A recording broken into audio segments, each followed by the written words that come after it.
Good morning, or depending on when you're listening to this, good afternoon, good evening, or good night. My name's Ross, and I was always told I had a voice for radio, so I've made a podcast all about the Pokemon trading card game. You're listening to PTCG Radio. Now this week, we're in the same position we were in last week, really. There's nothing hugely new or original going on. We're finishing up Battle Roads. Now, I should point out that in the UK, and I'm pretty sure the rest of Europe as well, we work on a different time frame to America. We're a little bit less strict. So whereas your Battle Roads are now finished as far as I'm aware, there are Battle Roads on this weekend that I'm not going to, but I will then be going to Battle Roads for the next 2 weekends. So I'll still be doing Battle Roads on the 21st of October, more than a week after you have your regionals. So for those of you in America thinking, I don't really need to talk about Battle Roads, it is still relevant in Europe, but let's face it, it's the same format you're going to be playing in regionals, so it is all still relevant. Speaking of regionals, they are coming up, I believe, on October the 13th. Now, needless to say, my show in a couple of weeks' time will be dedicated pretty much entirely to regionals, the results of Fallout, etc. Unfortunately, not being American or living in America, I'm not going to be able to get you interviews. But last year in England, we did have a regionals in Nottingham in November, which was actually won by Tommy Roberts with his Gothitelle Superior deck. And if we have it again early, then of course rest assured you will be getting interviews as you should expect. Now speaking of regionals, we've had an interesting piece of news for regionals, and that is that Dragon Vault, contrary to what I said last week, will not be legal for regionals. Now, I try and do this podcast on the Wednesday I give it out. The reason I don't record it early is because I want everything to be as up to date as possible. And last week, when I did the podcast, as far as I knew, Dragon Vault would be legal for regionals, because it was going to be released. It turns out what's happened is it's getting a staggered release in America. So although it will be released in some parts of America prior to regionals in a week and a half, in the rest of America it won't be released. So for that reason, Pokemon have come out and said that it will not be legal for regionals. And as far as I'm aware, that is now official. Most of the online retailers, I'm imagining, will be carrying it from the 5th of October, which, as I record this, is just 2 days' time. So those of you that want your Dragon Vault, let's face it, most people buy on the internet nowadays anyway, so that shouldn't be a problem. Some people might think that buying on the internet and how often that happens nowadays is reason enough for making it legal at regionals. To be honest though, in this circumstance, I agree with Pokemon. I think that if not everybody's got a chance to buy it, I think that's pretty fair that it's not legal. There's going to be some kids out there, or maybe even some older people who don't have internet access or can't buy online even if they have internet access, and I don't think they should be disadvantaged if they're in that position and they also happen to be living in a place where it's not been released. There are, however, free cards from Dragon Vault that you will be able to use. Both Experience Share and Super Rod will be legal because they are literally just reprints. They are very shiny though, so maybe you want to pick a couple of them up if you're playing those cards in your deck, and use them in your decks at regionals just to look a little bit more fantastic, make it all look a little bit nicer.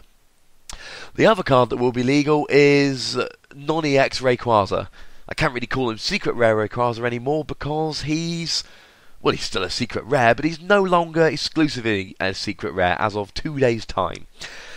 So he will be legal because although the artwork is different, it is essentially, it is just a reprint with different artwork.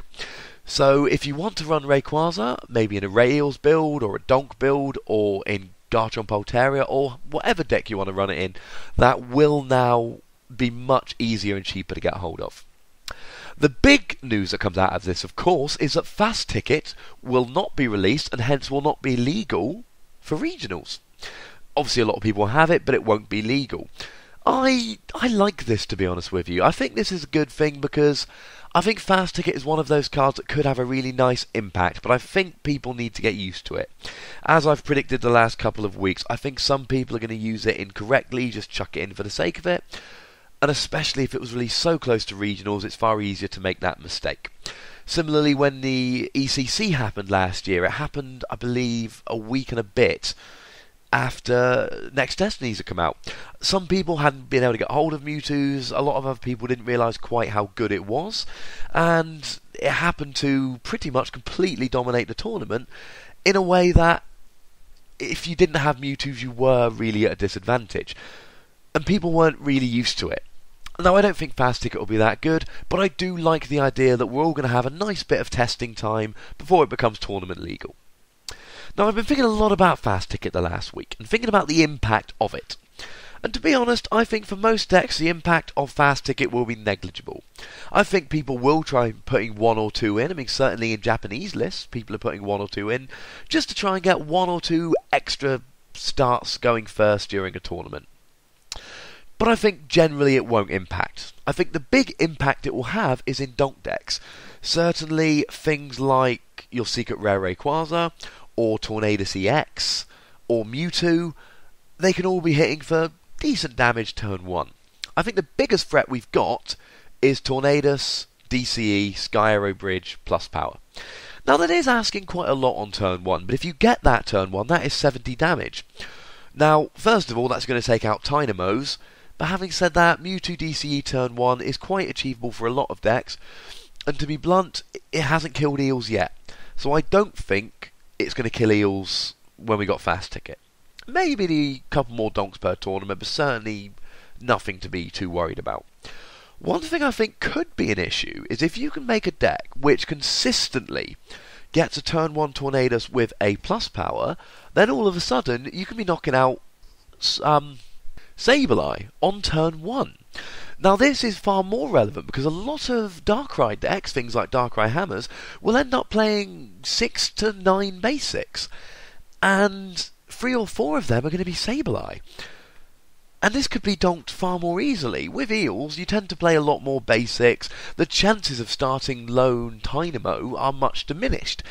With Sableye, it's far more likely. Now we have got Skylar coming out, that support that allows you to search for any one card, and that can help you to search for a plus power. So that effectively gives you 8 chances to get a plus power turn 1. Don't forget we'll also have Random Receiver at this point, and Random Receiver can be used to get Skylar, and people playing donk decks will be playing for Skylar for Random Receiver. Now I haven't seen an English Skylar yet, I don't believe, so I don't know if it can search for stadiums, or whether it is just trainer items. I will have to double check that and get back to you next week. But even if it can't search Sky Arrow Bridge and it can only search out plus power, that still increases the odds of that turn 170. So from my estimation, I think that's the main impact Fast Ticket is going to have.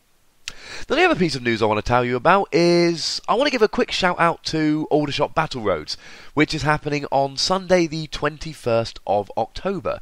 Now I don't usually give shout outs for Battle Roads, and basically there's too many of them. But it occurred to me this week that I gave shout-outs after the event to Sutton Coldfield and Nottingham, saying what wonderful, fantastic events they were. And as this event is happening in a couple of weeks' time, I think it's only fair to give you guys in the UK a heads up.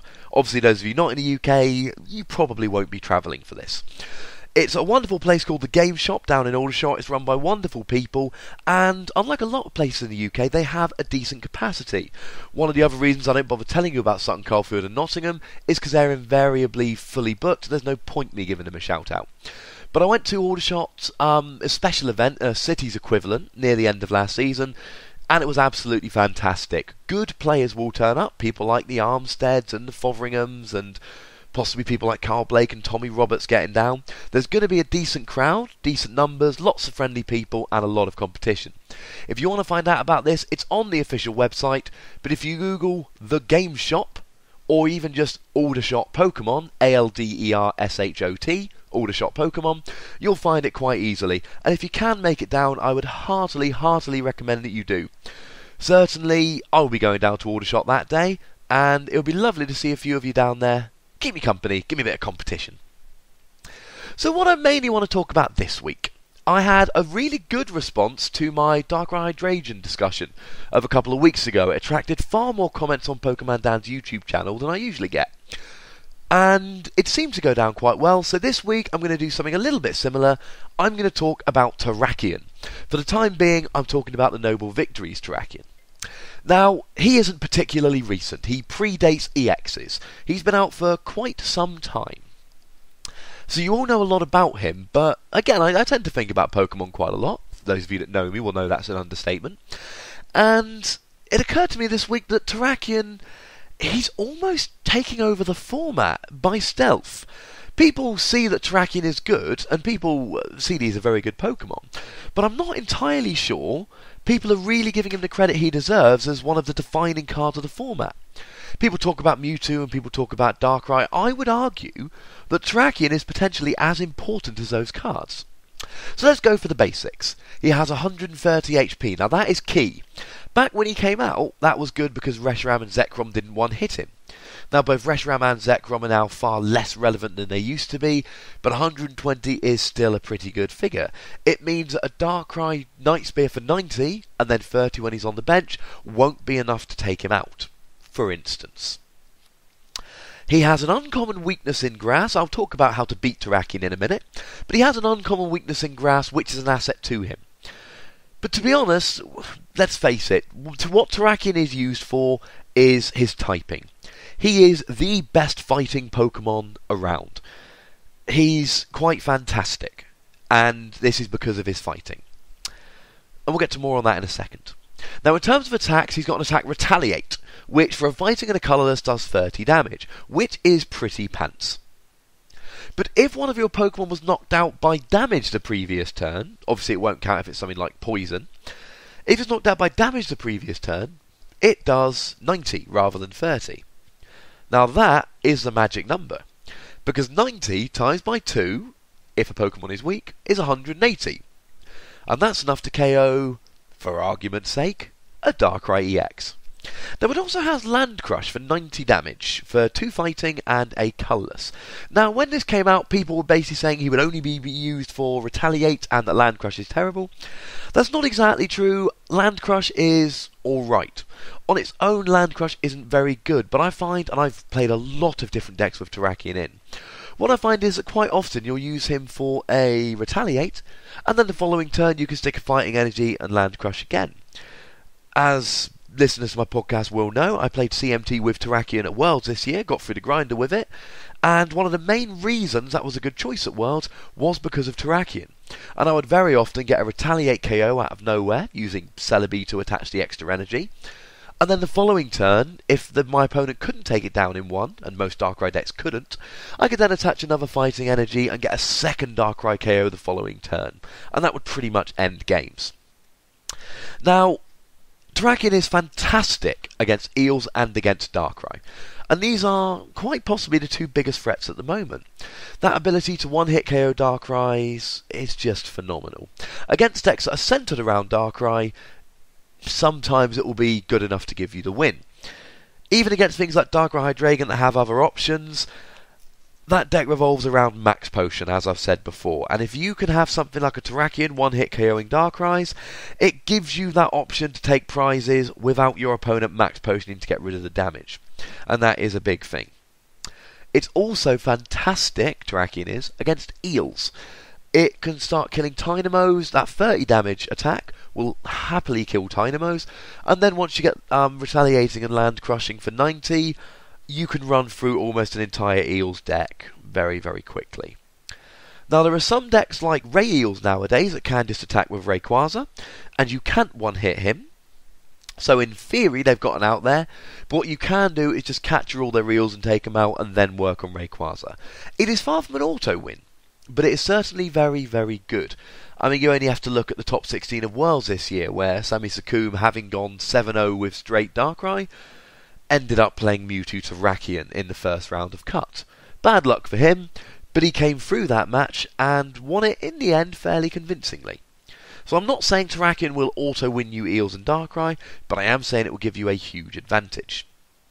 Now the other thing about him is that he can be teched into almost any deck. His Retaliate attack, the one you'll be using most of the time, is done for a fighting and a colourless. So all you need to do is be able to put a fighting down and one other energy in a turn, and you're off. And nowadays, one of the best ways to do this, now that we don't have Shaman anymore, is Energy Switch. Energy Switch is a card that I've been using a lot recently. It's going in pretty much... In fact, thinking about it, I think every deck I've made this format, I've ended up sticking at least one Energy Switch in. It is that good. And certainly when you're using Terrakion, you can Energy Switch your energy over, attach your fighting, and Retaliate there. You can drop your Terrakion right before you do that, and you actually end up having a Terrakion going from to use a car analogy, 0 to 60 in no time at all. And the other thing Terrakion has is that he can one-hit KO more X's than pretty much any other Pokemon. He can quite easily take out Darkrai, Raikou, Zekrom, Regigigas, hitting them all for weakness, which is pretty darn good for one Pokemon. So how do you play him then? How do you use Terrakion? One way you can use him is with Darkrai. We saw at Norway Nationals last year, I believe, first and second place were Darkrai Terrakion, and this was a tournament where this deck really came to prominence. It gives you a nice counter to other Darkrai decks. You'll run it just like a straight Darkrai deck, but you'll stick in a few Prism Energy or a few Fighting Energy, and you can then get him up and rolling in one turn, and use him as a counter for Eels or for Darkrai, etc, etc. What it does do is drop the consistency, and Terrakion is a bad starter. Now, I am aware that Darkrai gives Terrakion free retreat if you attach a Dark Energy, and that could then be energy switched over to your Darkrai, but it's still a bit of a pain in the neck. It still leaves something on your bench which can be catcher stalled, or that you have to keep attaching energy to, wasting your energy attachment for the turn. It's less than ideal. The good thing Darkrai decks have, though, is Dark Patch, which allows you to attach an energy from your discard onto your bench, then energy switch it over, attach a fighting energy, and go, which is very, very nice. It does make your Eels match up a lot better, but having said that, your Darkrai is pretty good against Eels anyway. It's far from an auto-win, but I would certainly class that as a favourable matchup, because you can very easily take out these Eels and start spreading damage around. And if they don't play Terrakion, they're going to have a hard time one-hit KOing you. There is, however, a question mark about how useful Terrakion will be against Darkrai Hydreigon. Don't get me wrong, it's very, very useful at times, and it can take out their Darkrai's, but similarly, if they're evilising it and you can't hit a plus power, etc., it can be very difficult to actually get it rolling. One of my favourite ways to run Terrakion is just literally running him in his own deck. Now, last season, I believe it was around Cities, over in America, we had Quad Terrakion coming out, which was literally where you would play 4 Terrakion with experience share, and you would just do 90 every turn. When your Terrakion got knocked out, experience share, put the energy on one of your bench Terrakion, and then you attach the second, and you're off again, hitting for 90 every single turn. You can then pair this with hammers and stuff like that, and it's potentially a decent deck, but to be honest, it's not as good as it used to be. One of the main reasons for this is Tool Scrapper. Quad Terrakion really needs Tool Scrapper. It really needs experience share. And Tool Scrapper will take your experience shares out, and it makes the whole deck a lot less useful. If they can get rid of your experience shares and then knock out your active tracker with all your energy on, you're not attacking next turn, and it's not a position anyone really wants to be in. We do now, as I've already mentioned, have Energy Switch, which I like. I in fact pretty much prefer it to Experience Share, because it can't be taken out with Tool Scrapper. The problem is, Energy Switch is very, very good in moving energy around that's already on your field. It doesn't save energy that would otherwise go into the discard, and it means that if you're active with the energy on is being knocked out, Experience Share will help, Energy Switch won't. So I like Energy Switch, but you still need Experience Share. The other thing you've got to note here is that Quad Terrakion really is all about the meta. The reason Quad Terrakion did good originally was he was playing in a meta game which was pretty much entirely Eels. And a good player can play around some other less popular decks, but generally you're talking about taking out Eels. And Quad Terrakion then, against Eels which wasn't playing things like Tornadus EX or Rayquaza EX, it was phenomenal. Nowadays, there are other options for the Eels player. So what else can we pair him with? Well, one thing you can do is just do Terrakion, Terrakion EX, and Stunfisk. Terrakion EX is pretty darn good when you get free energy on him, because you can then attach basic energy from your hand and do 90 damage. But his first attack with 2 energy is actually pretty good. 50 damage will take out Eels quite nicely, time you add in the weakness, and if I remember correctly, that 50 damage goes through resistance as well, so that's potentially pretty darn good. And Stunfisk is brilliant for donking Dynamos, or for pulling things up and using Rumble to keep them active. I think I might have mentioned before how Carl Blake won a game recently by capturing up an Eviolighted Emolga against a deck that didn't play Switch and rumbling for 0 damage until his opponent inevitably decked out. I think this is a better version than the quad deck. My preferred way to play it, and I've mentioned last week how I managed to get 3rd place in Nottingham with this deck, is with Mewtwo EX and Bouffalon. Now you can also put in Stunfisk or other decks. I like Mewtwo EX and Bouffalon. Bouffalon has got that wonderful attack that for free energy does 122 EXs. It kills Shaman, it kills Mew, and it's very, very good against things like Darkrai and Rayquaza, even if they stick an Eviolite on them. And Mewtwo has just always been good. Mewtwo is amazing. Play 3 of them, and if your opponent doesn't play 3, you win the Mewtwo war. Either way, you get to put a lot of pressure on. You can also run Terrakion in Eels. Now, I don't think I mentioned this at the time, or pointed it out, I should say, after the fact, I correctly predicted last year that the winner of UK Nationals would be Eels Terrakion. I said that was the best play, I said you should play it, and it won that. Of course, I can sit here boasting, if I was really that clairvoyant, I probably should have played Eels Terrakion myself, rather than going 4-3 with some Darkrai Groudon build. So maybe not that clairvoyant. But Alex Norvey played this at UK Nats last year, and he won UK Nats last year with a lot of Terrakion. Now, if you're playing it in Eels, I would say that you need basic fighting. Enhanced Hammer now is being played more and more, Garchomp's coming around, and I know he's not that popular, but let's face it, there's a little bit there. You should be wary of him. So, play it with basic fighting. What it really has is that you can Dynamotor and Electric Energy on, then pop your fighting, and you're hitting for 90 right away. It fits in very, very nicely. The problem is, nowadays, I think there are better attackers in Eels. You've got to watch the energy here. You can stick a DCE in and have Mewtwo and Tornadus CX. You can stick a Fire in and have Rayquaza. And I would say that they're probably better options at the moment than Terrakion. Mostly because with Eels, Terrakion really can ruin your consistency. He's a terrible, terrible starter because you don't have the retreating you have in Darkrai decks. The other way to run Terrakion, and this is a fairly new way to run him, is to run him in a Ho-Oh deck. Now, Ho-Oh decks are fairly new. They've come around to just this Battle Roads format, and they weren't really on the horizon. No one saw them coming. What happens is you've got Ho-Oh with his, I think it's called Rebirth, his ability. You flip a coin, and if heads, you can take a Ho-Oh from your discard, bench it, and attach up to 3 different types of basic energy. So what you do is you play lots of different types of basic energy, and you run it like a toolbox deck, running any attackers you like. You run big attackers, and you try and hit for weakness. And this runs a little bit like CMT in a way, in that you use Ho-Oh for extra energy attachments. Now it's nowhere near as streamlined as CMT, because you have to rely on the coin flip, get the Ho-Oh on the bench, and then energy switch your energy off. But if you can pull it off, if you can hit that head, you've got an energy switch, then quite frankly, you can be rolling a lot quicker than your opponent is expecting. Now this obviously gives you that extra energy attachment that Terrakion thrives on, and you can also run other Pokemon like maybe Sigilyph to counter EXs or Mewtwo, etc, etc. Now, this is very techable, and what I love about this deck, and it's one I need to start experimenting with, you can tech it to your local metagame. If you know the kind of decks you're expecting, you can just put the basic energy and attackers in that will allow you to take down those decks. And then, hopefully, have a much better tournament.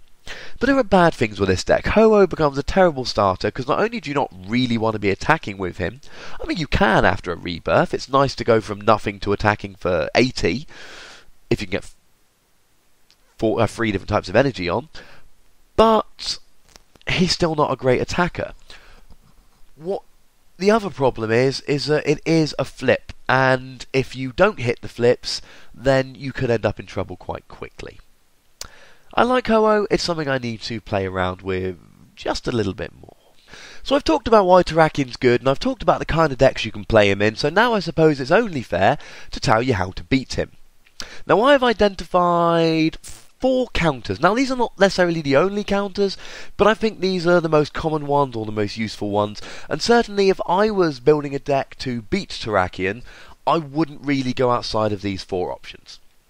Firstly, EV Light and Dark Cloak. Now against Terrakion they have the same effect, that you are going to be 20 damage short of KOing something like a Darkrai or a Zekrom EX. It puts your effective HP up to 200 on a Darkrai, and that means that Terrakion isn't going to one-hit you, and you can then maybe max potion if you're playing Darkrai Hydreigon, or it gives you that extra turn to kill the Terrakion, etc. I don't think this is a great counter, because if your opponent playing Terrakion can then get a Tool Scrapper or Plus Power, and let's face it, if you're playing Terrakion you should be playing Plus Power or Tool Scrapper, maybe both, then it's going to be effectively useless. This is only really, it's not so much Terrakion counter as a way to ensure against it if you're playing something like Darkrai, Zekrom EX, Raikou EX, etc.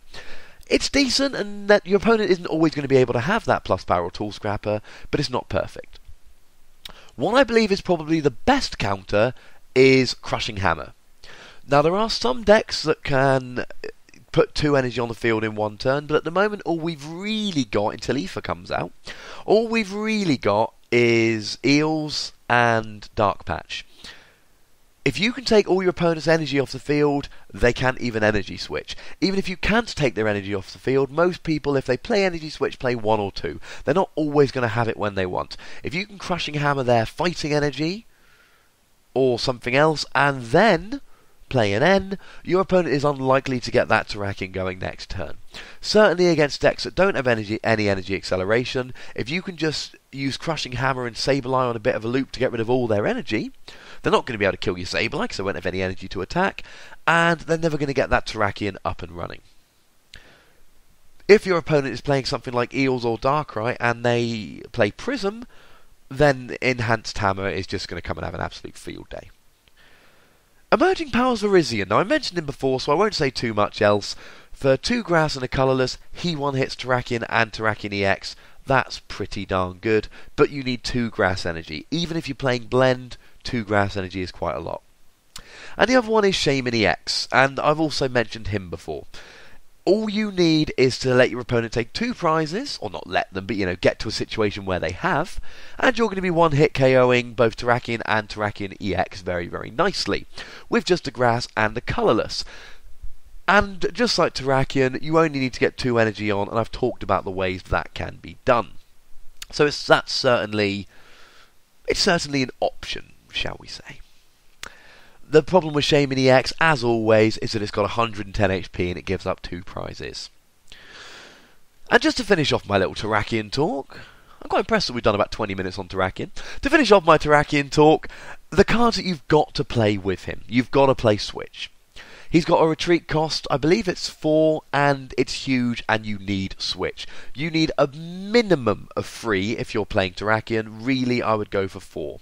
In Darkrai decks, of course, you can negate this by playing Dark Energy, but even in Darkrai decks, I would put a Switch or 2 in. The reason is, you don't want to be wasting energy attachments getting your Terrakion out of the active, because that's playing into your opponent's hands. It's allowing them to manipulate the game a little bit by dictating where your energy goes. You need to play Plus Power, because 90 damage isn't always that much, and if you play against something like Darkrai, they're going to have an Eviolite. I would also play Tool Scrapper, because it gets rid of Eviolite, and it gets rid of Giant Cloak, and that allows you to get these one-hit KOs in the same way that Plus Power does. I like Tool Scrapper though, because it also gets rid of things like EXP share, which can screw some decks over quite nicely. So, that's Terrakion. As always, if you've got any questions about Terrakion, if you're listening on YouTube, stick a comment down below, or send me a tweet at TheWossy, TheWossy, at TheWossy, or send me an email at ptcgradio@hotmail.co.uk. And the last thing I really want to talk about this week is Battle Roads wins. Now, I didn't know whether to put this in the news or the forum gossip. It doesn't really matter, I suppose. Now, with Battle Roads pretty much coming to an end, there is lists starting to be compiled. I've had a look at a few lists.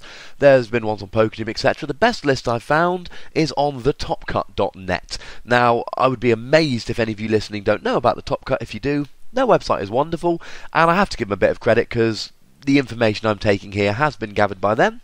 They've been good enough to get the information. It's only fair I tell you where I got it. And looking at this list, it is quite telling. There are 2 decks at the top, there isn't much between them. The top deck has 25 wins and 89 top 4s in total, and the second deck has 24 wins, 1 less, and 82 top 4s total, 7 less. So they really are, and they are topped by a mile. The third place deck has 6 wins and 16 top 4s. So we are talking huge disparity here. Electric variants. They are number 1. 25 wins, 21 seconds, 43 top 4s. That makes 89 in total. Now, the way this list is done is they are lumping together all the Eels decks, whether it's Zek Eels, Terrakion Eels, Rayquaza Eels, etc. But I think they're probably similar enough to all count together.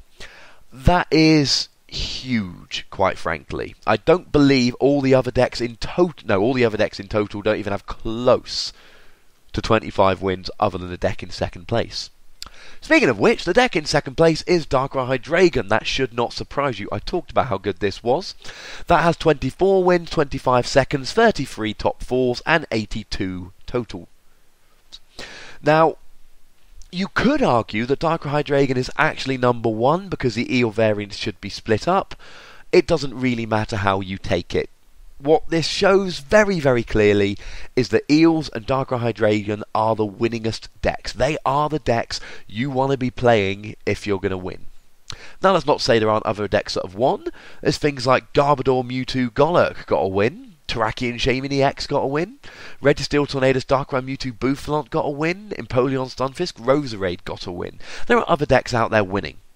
Now, there are 3 other decks which are making smaller waves. Ho-Oh, which I've already mentioned, got 6 first, 6 seconds and 4 other top 4s, giving a total of 16. Darkrai Sableye got 5 wins, 2 seconds and 5 top 4s, giving a total of 12. And Darkrai Terrakion got 5 first, 2 seconds and 10 top 4s, giving a total of 17. So those 3 decks are worth a look. We also saw things like Terrakion, Mewtwo and Empoleon Excelgor getting 3 wins.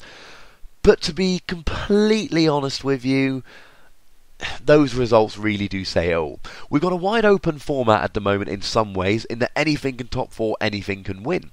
And there is a huge variety of decks that are making top 4s. However, when you look at the decks that are really making waves and really doing well, those 2 are just so far ahead of the competition, it's almost not even funny. Now, these are decks I've talked about in the past, but I think the message here is clear. If you really want to go out to regionals and do well, they're the decks to play. For you guys in America, your regionals are coming up as I speak now. We're talking 10 days. The format's going to be the same as we've seen in Battle Roads. You're going to be the same decks. So I cannot imagine anything other than Eels and Darkrai Hydreigon. And to be honest, we could be putting in a situation here where they are the only decks that win regionals. Now, I'm not saying that will definitely be the case, but I am saying, looking at the results here, we could see a clean sweep for those 2 decks. If you don't want to play those 2 decks, then when you're building your rogues or you're teching out other decks, they are the decks to beat. You've got to beat Eels, you've got to beat Darkrai Hydreigon. Even if you're playing those decks, have an eye for the mirror and have an eye for beating the other one, because it's pretty darn important. And that will pretty much wrap up PTCG Radio for this week. Hopefully you all know a little bit more about Terrakion now. I've given you some ideas, I hope. I've told you all about Dragon Vault, and I've talked more about Fast Ticket, and then I've had a quick talk about the winningest decks of this Battle Road season. Good luck for all of you in your regionals testing, and I'm hoping that next week I should be able to bring you that long-awaited interview with the winner of Nottingham Battle Roads, Tommy Roberts. As always, please do get in touch. I'm a lonely man and I love hearing from people.